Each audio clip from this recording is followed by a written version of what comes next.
Welcome to the Deep Dive. We take your source materials, articles, research notes, all sorts of things, and, well, we try to pull out the key insights for you. That's the idea. Make sense of the stack. And today, we are diving deep into Dominica, the Caribbean island nation. Think of this as your shortcut, your way into understanding a place that gets called the nature island a lot. It does. But the material you've got shows there's, well, a lot more to it. A much more complex, sometimes dramatic history than just, paradise. Exactly. So our mission today really is to unpack all that, explore the unique geography. Trace that pretty turbulent history. Right, and understand the culture, the challenges, the opportunities, all based on the material you give us. Sounds good. It's quite a story. Okay, let's get into it. Where do we start?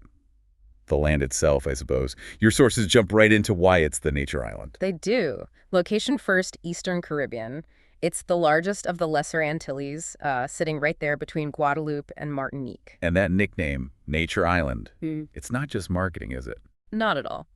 It really describes a landscape shaped by, well, some pretty powerful forces. Your notes talk about breathtaking beauty, rainforests, waterfalls, lakes everywhere. Volcanic hot springs, botanical gardens. Yeah, all of that. And the geography itself is pretty unique. The sources say it's one of the youngest islands in the Greater Antilles group, volcanic.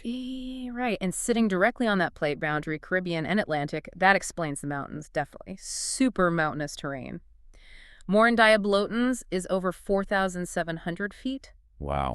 And that volcanic origin, well, it means active features are still very much part of the landscape. You've got hot springs, mud pools. And the boiling lake. Your notes stress that the only active one in the whole Caribbean. That's the one. Pretty incredible feature. And just water everywhere. Over 100 rivers. Yeah, over 100. 16 of them are longer than 8 kilometers. The Layou is the longest, about 15 miles. Plus all those freshwater lakes, Boiling Lake, Freshwater Lake, Lake Pagua, more than anywhere else in the West Indies, apparently.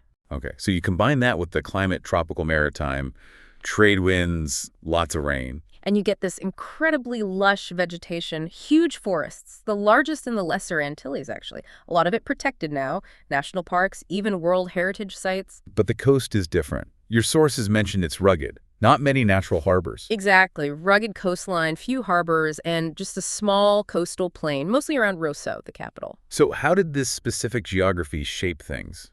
Your material suggests it was pretty significant. Hugely significant. It wasn't just background scenery. It made large-scale plantation agriculture, the kind you saw everywhere else, much harder to establish. Right. But crucially, it also offered refuge. First for Indigenous people, and then later, during the slavery era. That rugged interior was hard to penetrate, hard to control. Which connects directly to that early history, doesn't it? Yeah.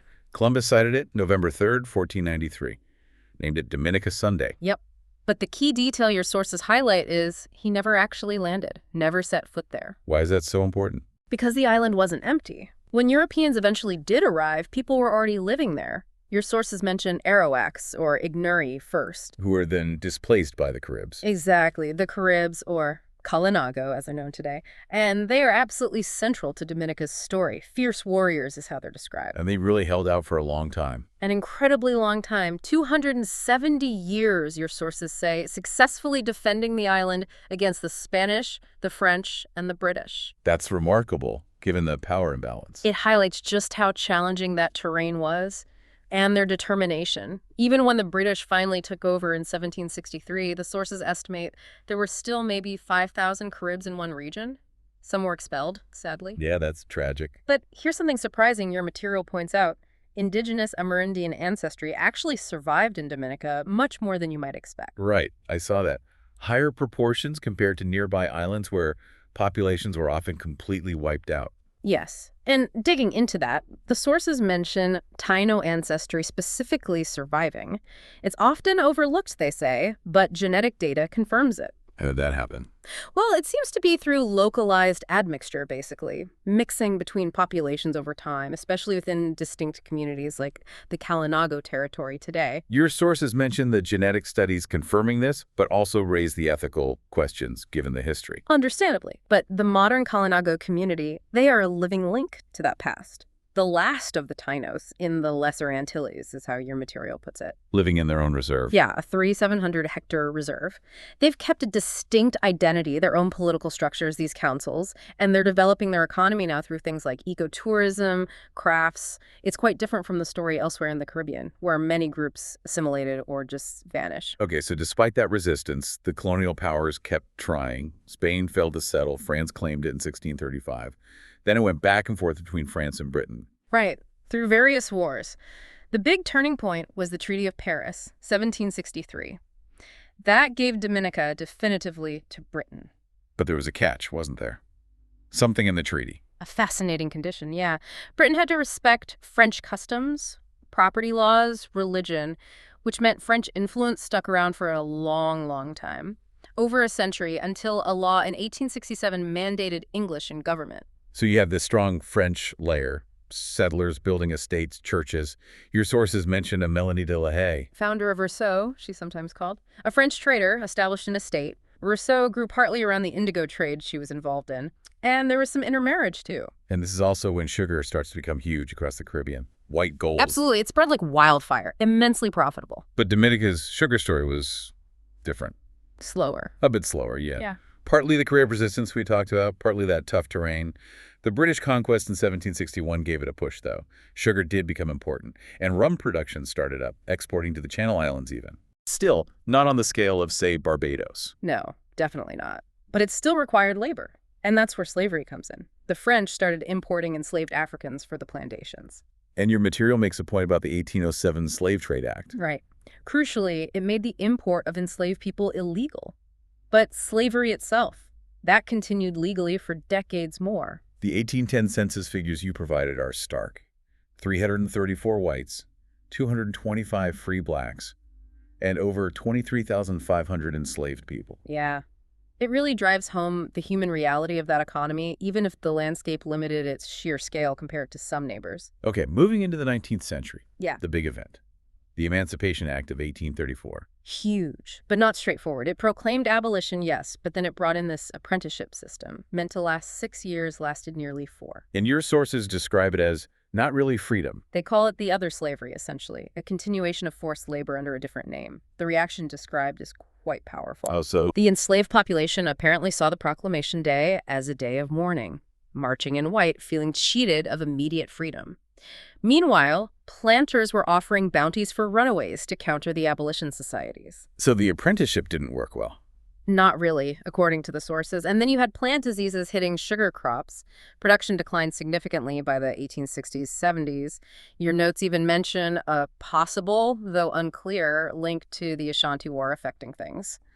So with sugar declining, what happened? An economic shift. Cotton was still grown, but the labor need led to importing indentured servants, East Indians mainly, and laborers from Madeira after 1834. Your sources call it haphazard immigration. Adding more layers to the population mix. Exactly, and contributing to labor issues and cultural diversity. Socially, many people of African descent moved to towns after full emancipation. The population grew quite a bit, from under 12,000 in 1831 to over 20,000 by 1891. Politically, Dominica had its own legislature for a while, 1854 to 1899. It did, though your sources mention some controversy around selling off crown lands, seemingly favoring foreigners. A police commissioner even spoke out about it. But there was some infrastructure development. Roads, bridges. Yeah, some bridges, roads, even a first railway in 1894. The rum industry got established. Fort Young Hotel was built around 1868. And those reports from the 1890s seem important. Royal commissions, Yeah. local accounts. Very insightful. They really highlighted the poverty, pushed hard for land reform for small farmers, suggested alternative crops like cocoa. They were basically seeing the writing on the wall, predicting the end of the plantation system as the main economic engine. Okay, let's jump into the 20th century. The World Wars. Did they impact Dominica much? They did, but in different ways. World War I, your sources say, brought economic hardship, loss of young men, and this feeling of stagnation, isolation, feeling cut off. And World War II. That was different. Britain was still technically in control, but the American military presence became dominant in the Caribbean from 41 onwards. And your material says this brought a lot of money, infrastructure improvements. Dominica actually came out of it feeling wealthy and satisfied, according to one source. Interesting contrast. But that post-war period shifted everything, didn't it? Fundamentally. Yeah. The British came back in 45, but your sources argue it was too late. The war had fueled demands for self-determination, for social reform right across the Caribbean. Unrest was spreading. Driven by what? Neglect. Your sources suggest initial neglect by the British Labour government played a part. Riots broke out elsewhere, British Guiana, Grenada. Troops were sent. In Dominica, they mention oil being spilled on roads to stop demonstrations. It forced the British to launch inquiries. So this is the build-up to independence. Exactly. Universal suffrage came in 1950. Independence didn't happen immediately for most islands, but the process started. Dominica achieved self-governance first, November 1st, 1978, along with a couple of others. Full independence followed that. But that period, leading up to and just after independence, sounds pretty chaotic in your sources. Intensely tumultuous is the description. Efforts to suppress critics, public service purges, censorship, government propaganda painting everything in glorious superlative terms. And the politics were divided. Two main parties. Yes, the Dominica Freedom Party and the Dominica Labor Party. Your sources suggest they represented different approaches, different sort of identity articulations in what's described as a bi-ethnic, bilinguistic nation. This apparently led to periods of intense nationalism and divisive politics, reflecting that complex heritage: French, English, African, Indigenous, Creole. So independence arrives, but the challenges didn't stop there. Restoring stability was the first job. Yeah, just restoring basic order. The sources say the legitimacy of the government, even the independence process itself, was being questioned right away. And it got violent. Dramatically so, just 3 months in. Your material describes this Canefield gun battle. Police apparently outgunned, the PM needing refuge at the British High Commission. Wow, that's serious instability. Very serious. There was a police crackdown afterwards, arrests. Accusations flew. C.L.R. James is quoted calling it an unconstitutional roundup. Eventually, the government had to back down. Subsequent elections brought a change in power, but it really opened up that debate about what independence should look like. And after that, did things settle? Well, new laws came in, giving the central government more control via appointed councils. But by 1980, your sources mention discontent that the new executive power felt a bit too much like the old colonial system. There's even mention of creeping sedition through clashes over judicial appointments. So fast forward to the 21st century. What's the picture now, according to your sources? A nation trying to stay independent while bigger powers try to exert influence. The Dominica Labor Party has been the dominant force for much of this period. And the figure of Roosevelt Rosie Douglas looms large. Very large. Described as the party's founder. Dynamic, charismatic, a legendary speaker, hugely popular. Your sources really emphasize his influence across the region and credit him with initiating the first universal healthcare system in the Caribbean. What happened after him? Your material mentions the leadership transition after his death and notes the rise of a new breed of politicians educated internationally who perhaps had a clearer grasp of needing concerted action. They mention poverty in Rousseau slums being a trigger for this educated elite to act. Let's talk culture and identity. It sounds incredibly layered from everything we've discussed. It really is a direct result of that history. You've got the Kalinago, Amerindian roots, the French influence, the British layer, the overwhelming African ancestry, about 85%. And that survival of Taino and Amerindian ancestry is really highlighted as unique. Repeatedly. It sets Dominica apart in the Caribbean context. Officially, your sources say, there are 3 ethnic groups recognized: Afro-Caribbean, Indigenous, Carib, and mixed. But even within the Afro-Caribbean group, there are sub-identities based on region, school, church, profession. And language reflects this mix too. Absolutely. English and French are widely used, obviously. But Creole, the French-based Creole, is seen as a national patrimony. It promotes social equality, and local linguists apparently consider it the real language of daily life. Your material also talks about the Kalinago community again, in their reserve.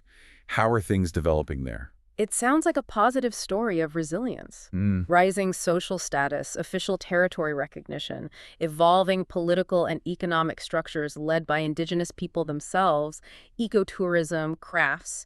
They're pushing for local control of resources. It contrasts with how Indigenous groups are sometimes viewed elsewhere, less as living communities, more as historical artifacts. And we shouldn't forget the East Indian contribution either. No, the indentured laborers brought in from the 1860s to 1940s added another distinct thread to that cultural fabric. Your sources also mention community groups becoming more formal, like women's councils, disability associations. Yeah, groups like the Dominica National Council of Women, the Association for People with Disabilities, they're representing community interests, linking up with government and business.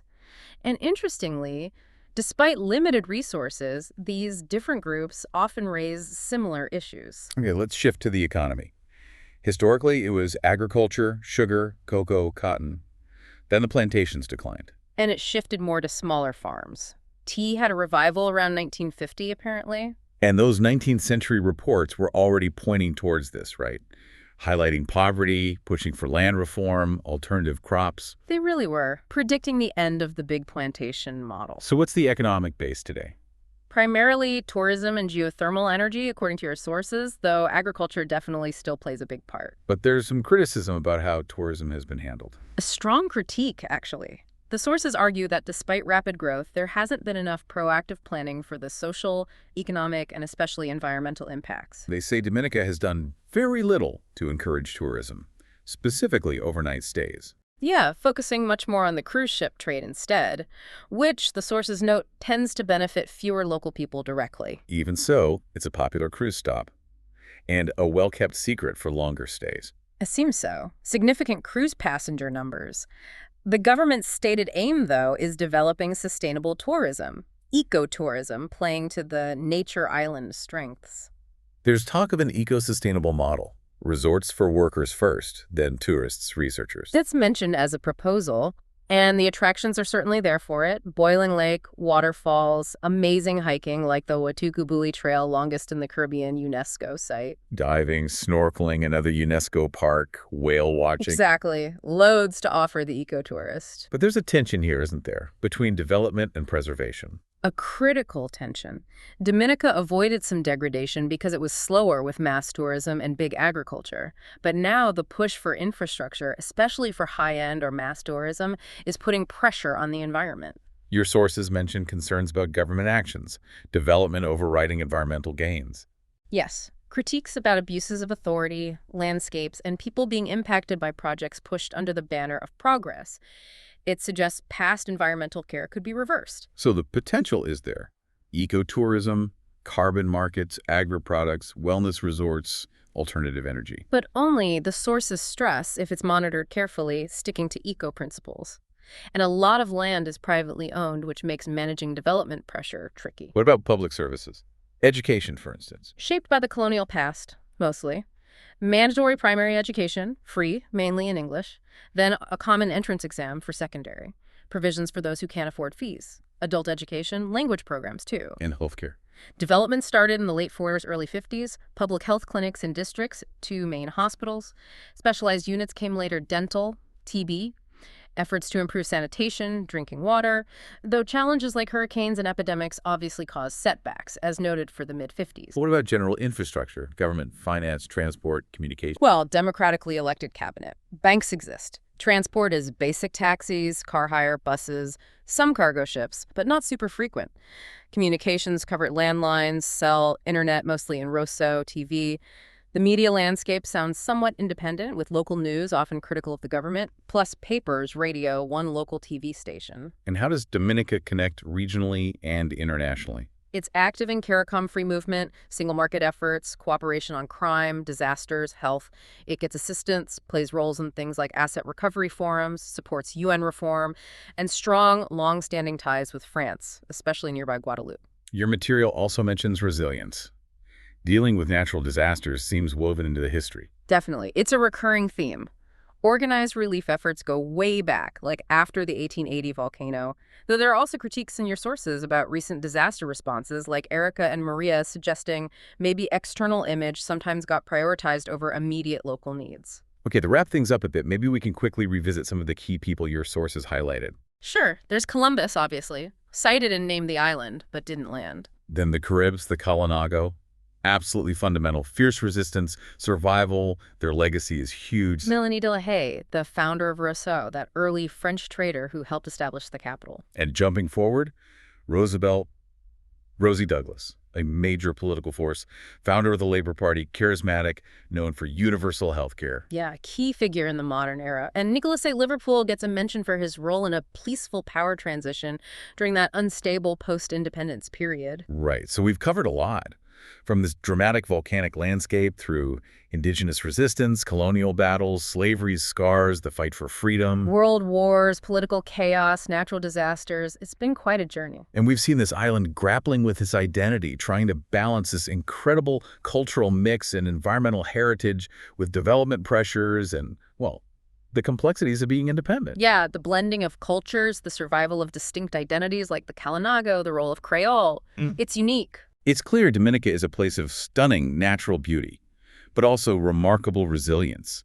That history is just baked into everything, isn't it? Absolutely. It shapes the present challenges, the future hopes, everything you read about in these sources. So bringing it back to you, the listener, what's the takeaway here? Well, consider this. You have an island nation actively trying to build a sustainable future around its nature island identity, banking heavily on ecotourism. Right. But it's doing that while facing real environmental threats from that very development, plus the constant risks of climate change and hurricanes. So here's a really fascinating question, maybe the one to leave you with. How does a place like Dominica, with its specific geography, its history of resilience, its complex identity, how does it successfully use its natural and cultural gifts for prosperity without destroying the very things that make it special and sustainable? And what can other small islands learn from Dominica's experience as they face similar pressures, development versus preservation, local needs versus global forces? It's a tough balancing act. Something to think about. Thanks for joining us on this deep dive.